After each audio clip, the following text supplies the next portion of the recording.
Vous vous rappelez ce qu'on a déjà dit sur ce sujet-là? On a déjà dit que les autres administrateurs, et pour eux c'est facile ou c'est pas facile? C'est pas facile non plus. C'est pas facile. Il y en a qui rament. Donc faut pas hésiter à poser les questions parce que des fois vos questions elles aident tout le monde en fait. Okay. Donc l'ETAP c'est une grosse association du secteur médico-social. Donc il y a 1200 personnes accompagnées, il y a à peu près maintenant peut-être 200 salariés. Et donc l'idée des administrateurs, c'était de se dire, on gère la structure, on administre la structure, c'est notre rôle, mais ce serait bien en fait d'avoir l'avis et la vision des personnes accompagnées pour qu'on puisse répondre au mieux à leurs besoins, à leurs attentes. C'était un choix bien réfléchi, avec comme objectif de faire avec et pas seulement de faire pour. C'est-à-dire en fait de développer le pouvoir d'agir. Ça a d'abord été une démarche expérimentale avec un certain nombre d'étapes. On a commencé par la formation de quelques professionnels et administrateurs avec le CEMEA plutôt. C'est la création d'un poste d'animatrice à 10% au départ dédié au projet. Donc ça, c'était un choix économique, alors qu'on avait des gros problèmes de financement. C'était vraiment, il fallait une volonté forte. Pour dire, quand moi je suis arrivée, les administrateurs, ça faisait plus d'1 an qu'ils réfléchissaient à la question.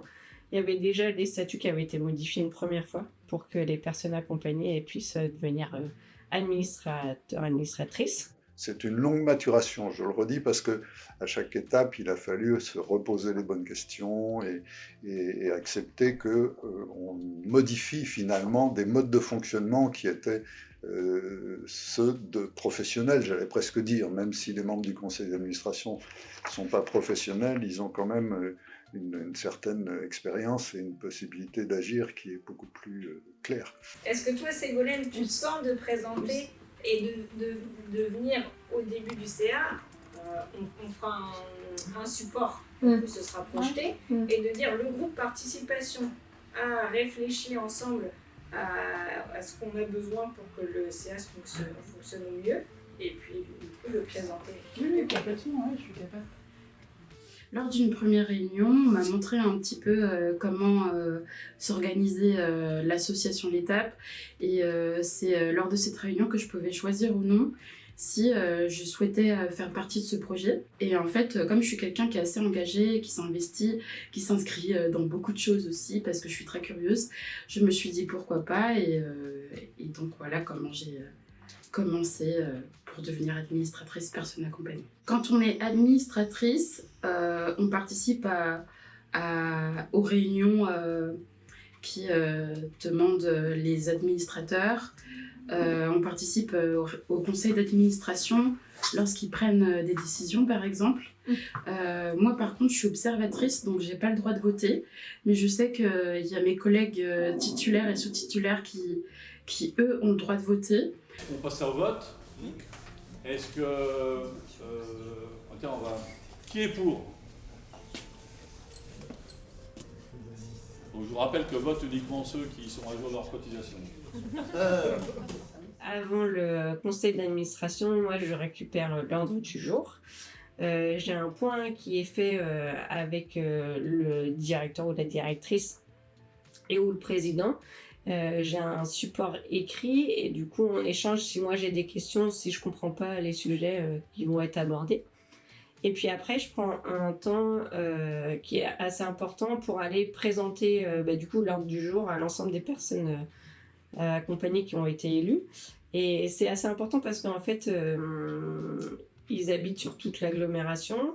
Donc en fait, des fois je vais les voir sur leur lieu d'hébergement, des fois je vais les voir sur leur lieu de travail, s'ils sont accompagnés par l'Étape à propos de leur travail. Tout ça, ça nous amène à parler de la vie associative, quelles sont les actualités, quels sont les sujets qui vont être débattus.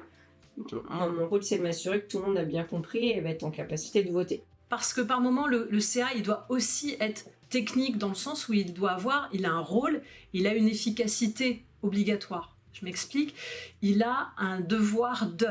Le conseil d'administration, on n'est pas là pour se rassembler pour le plaisir de se voir. Il a un rôle, il a une utilité, et donc ce côté technique doit exister. Mais il ne faut pas que ce soit technico-technique non plus. Donc c'est ce que je dis, ça a permis de gommer un petit peu ce côté trop technique. Il n'empêche qu'il doit quand même exister. Et cette interface, elle est intéressante parce qu'elle permet d'expliquer aux personnes accompagnées tout ce côté un petit peu parfois difficile à appréhender. Les chiffres. Ouais, mais les chiffres, moi j'y retiens pas. Juste dans le... Ça me prenait la tête, machin. On va voir si en 2026 vous pouvez avoir une petite formation sur comprendre un budget associatif. Ah bah oui. Alors en fait, Amélie nous accompagne sur les CA, les grandes réunions, on va dire. Elle est là pour les réunions de préparation entre nous. Elle est là aussi pour, après les grandes réunions de CA, elle nous rappelle pour savoir voilà, comment on se sent, est-ce qu'on a des questions, est-ce qu'il y a des choses qu'on n'a pas compris. On fait aussi ce qu'on appelle des réunions participation. Donc ça date depuis cette année.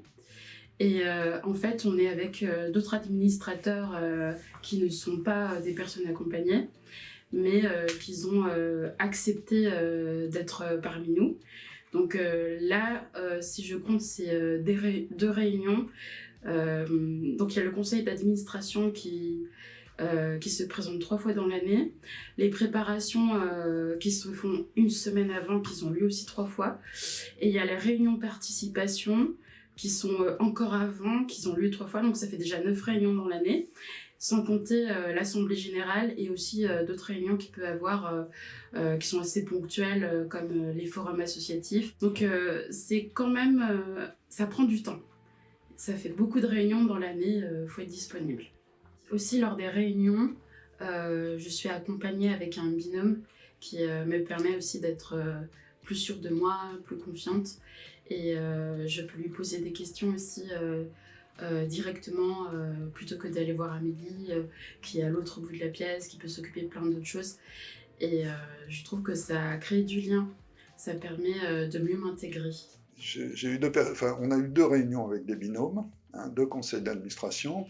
C'est pas si simple, dans la mesure où c'est pas comme dans cours de réunion de communiquer. Parce que si on est c'est des réunions assez denses quand même au niveau du contenu.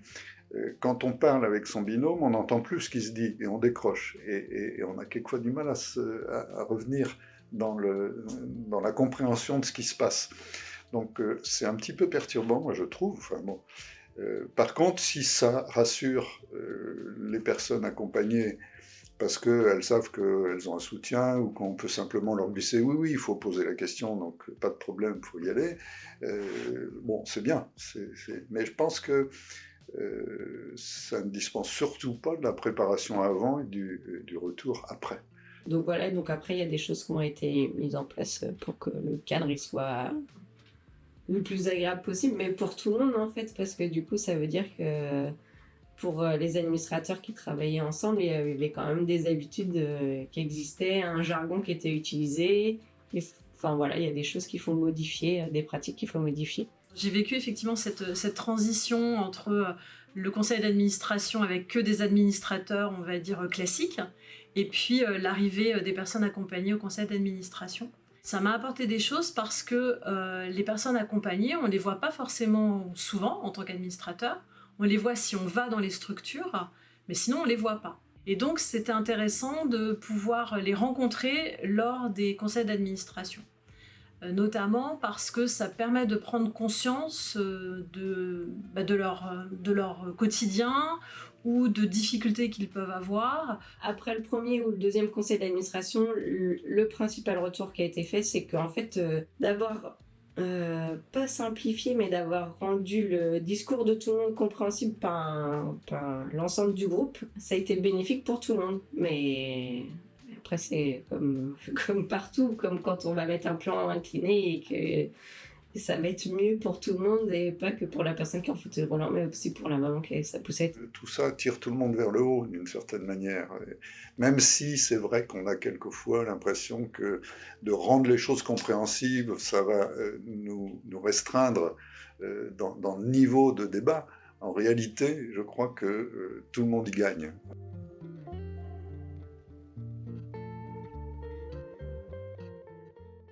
Au début, en fait, on m'en a parlé, mais c'est vrai que j'avais plus de peur que d'autres choses.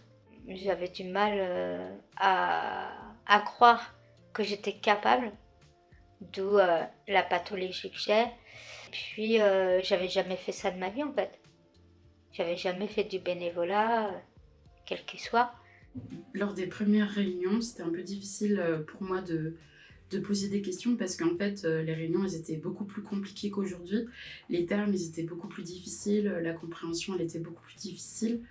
Donc, j'avais peur de poser des questions bêtes, de me sentir en décalage par rapport aux autres. Parce que la première année, j'ai pataugé un peu, hein, c'est les premières fois, donc il y a beaucoup de termes techniques, de chiffres, il y avait des termes de mots qui étaient très compliqués pour nous, donc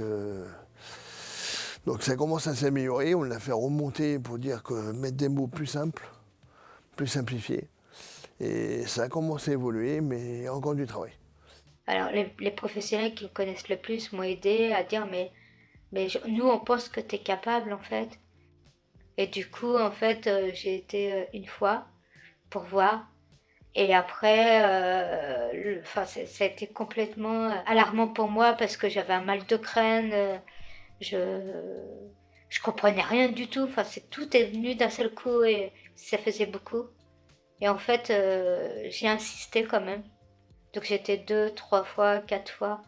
Et en fait, en assistant, j'ai vu que finalement, petit à petit, j'avais moins ces symptômes-là. C'est quelque chose qui est compliqué au début, mais avec de la volonté et de la force, et puis du plaisir surtout, eh ben, ça ira tout seul, quoi. C'est vachement enrichissant, vachement intéressant les réunions. Et ça me permet d'apprendre beaucoup de choses sur l'association. Donc ouais, franchement, je suis pas du tout déçu de faire ça. D'être administrateur à l'association L'Étape, ça m'a permis de voir, d'observer, d'étudier un peu de ce qu'ils se disent, pour que moi, dans mon cadre privé, je puisse évoluer ou prendre des notes de ce qui se fait, de ce que je dois pas faire, de ce que je dois faire. Ça m'aide, franchement, ça m'aide.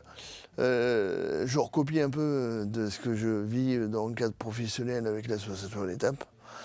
Et ça me permet c'est un tuyau, c'est un outil de travail de ce que je vis sur le cadre professionnel qui m'aide pour mon association personnelle que j'ai créée. Je trouve que les autres administrateurs se sont beaucoup adaptés. Il y a eu beaucoup d'échanges avec Amélie et les autres administrateurs, notamment au groupe participation. Donc il y a eu vraiment toute une organisation et une participation de tous. Si tout le monde dans l'association n'y participe pas activement, il faut que tout le monde soit motivé pour que les choses se mettent en place. Donc il faut expliquer sans arrêt l'intérêt, l'utilité. Et je crois que sur ce plan-là, on a de la chance, on a des équipes qui sont plutôt ouvertes à ça.